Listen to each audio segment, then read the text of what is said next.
ડુંગળીના ભાવ ગગડી ગયા અને સૌરાષ્ટ્રના ખેડૂતોને મોટો ફટકો પડ્યો। ખેડૂતોને નુકસાની વેઠવાનો વારો આવ્યો। જ્યાં સૌરાષ્ટ્રના માર્કેટ યાર્ડમાં ડુંગળીની ભારે આવક નોંધાઈ રહી છે, જોકે ભાવનગર સહિત સૌરાષ્ટ્રના ખેડૂતો નારાજ છે, કારણ કે ડુંગળીનો ભાવ પ્રતિમણ 700 થી 800 રૂપિયામાં ઘટીને માત્ર 150 થી 350 સુધી જ પહોંચી રહ્યો છે, જેથી પાકનો પૂરતો ભાવ નથી મળી રહ્યો। આપણે જણાવીએ કે ત્યારે ખેડૂતોને હવે રાતા પાણી રોવાનો વારો આવ્યો છે અને તેનું કારણ છે માર્કેટ યાર્ડમાં ડુંગળીની ભારે આવક વધી છે અને તેને પગલે ડુંગળીના ભાવ ઘટી રહ્યા છે।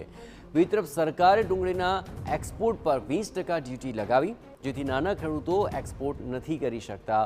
તેમની માંગ છે કે એક્સપોર્ટ ડ્યુટી હટાવી દેવાય અને સરકાર તેમાં સહાયતા કરે। ખેડૂતનું ડુંગળીનું ઉત્પાદન જ્યારે ખેતરમાં 15 દિવસ પહેલા પડ્યું હોય ત્યારે ડુંગળીનો ભાવ માર્કેટિંગ યાર્ડમાં 700 થી 800 રૂપિયા હોય અને જેવું જ ઉત્પાદન ખેડૂતો તૈયાર કરીને માર્કેટિંગ યાર્ડમાં વેચાણ માટે લાવે ત્યારે એ જ ડુંગળીના ભાવ 700-800 રૂપિયાના બદલે 200 થી 250 રૂપિયા થઈ જાય તો ખેડૂતોની હાલત શું થાય? આવી સ્થિતિ સર્જાણી છે સૌરાષ્ટ્રના ડુંગળી પકવતા ખેડૂતોની। અમારી સાથે ભાવનગર માર્કેટિંગ યાર્ડમાં જે ડુંગળી વેચાણ માટે જે ખેડૂતો આવ્યા છે તે પોતાની વેદના ઠાલવવા માટે અમારી સાથે જોડાયા છે। સીધી તેમની સાથે વાત કરશું। શું કહેશો, અત્યારે ડુંગળીના ભાવ જે 600-700 રૂપિયા સુધી 15 દિવસ પહેલા હતા તે અત્યારે એકદમ નીચે આવી ગયા છે। આમાં ખેડૂતોની સ્થિતિ, આર્થિક સ્થિતિ કેવી થઈ શકે? અત્યારે જે ભાવનગર માર્કેટિંગ યાર્ડમાં ડુંગળી આવી રહી છે એ સપ્ટેમ્બર ઓક્ટોબર મહિનામાં રોપવામાં આવી હતી અને ડિસેમ્બર જાન્યુઆરીમાં ડુંગળી હાર્વેસ્ટ થઈને માર્કેટિંગ યાર્ડમાં આવતી હોય વેચાણ માટે। તો જ્યારે આ ડુંગળી ખેડૂત ખેતરમાં ઊભી હતી ત્યારે આ ડુંગળીના 700 થી 800 રૂપિયા મણના ભાવ હતા। આ ડુંગળી તૈયાર થઈ માર્કેટિંગ યાર્ડમાં જેવી વેચવા માટે આવી એટલે અત્યારે માત્ર 200 થી 300 રૂપિયાના ભાવ થઈ ગયા છે। એટલે આ ડુંગળી છે એ એક બીજ લઈને એક બીજને સોંપવાનો ખૂબ ખર્ચો આવતો હોય। વીઘા દીઠ 20 થી 25 હજાર રૂપિયા જેવો ખર્ચ લાગે છે। ટ્રાન્સપોર્ટ, પેકિંગ ખર્ચ, અહીંયા લાવવા સુધીનો જે કાંઈ ખર્ચો લાગતો હોય એક બહુ મોટો ખર્ચો છે। એટલે 200 થી 300 રૂપિયામાં જો ડુંગળી વેચાય તો ખેડૂતને આમાં એક પણ રૂપિયો મળે નહીં, ખૂબ મોટી નુકસાની છે। શું કહેશો, અત્યારે સરકાર દ્વારા એક્સપોર્ટ ડ્યુટીને લઈને પણ આની અસર આ ડુંગળીના ભાવ ઉપર પડી રહી છે તેવું પણ માનવામાં આવી રહ્યું છે?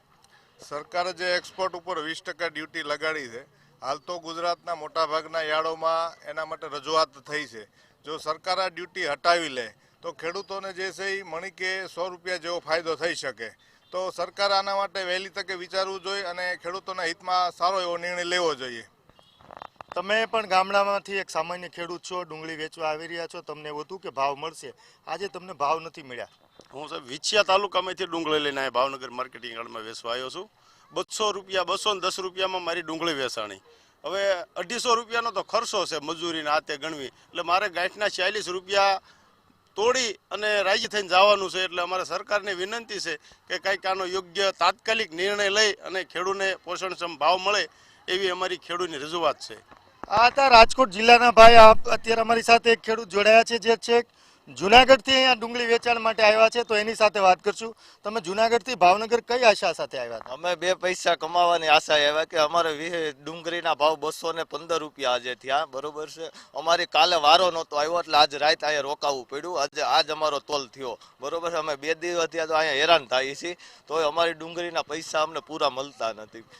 આ હતા ભાવનગર માર્કેટિંગ યાર્ડની અંદર જે ડુંગળી વેચાણ માટે આવેલા સામાન્ય અને નાનામાં નાનો ખેડૂત જેને કહી શકાય તે લોકો હતા। ગુજરાત સરકાર શા માટે સમજતી નથી કે આમાંથી આ જે નાના ખેડૂત છે તેને એક ઘણા બધા ખેડૂત છે તે એવી આશાએ આવ્યા હતા કે તેને આજે ભાવ મળશે।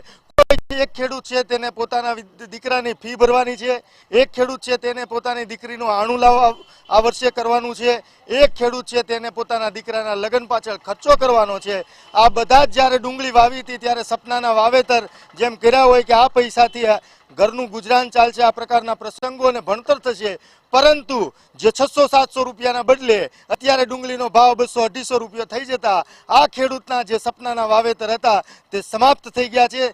ત્યારે સરકાર ગંભીરતા સાથે કાં તો ખેડૂતોને ટેકાના ભાવ આપે, આ જે એક્સપોર્ટ ડ્યુટી છે તે બંધ કરે અને કોઈ પણ સંજોગોએ કમસે કમ ખેડૂતોને મણે 100 રૂપિયા મળે તેવી વ્યવસ્થા કરવી એ સરકારની, કૃષિ વિભાગની જવાબદારી છે અને છે। કેમેરા પર્સન રાજેશ રાઠોડ સાથે અજીત ગઢવી, TV9 ભાવનગર।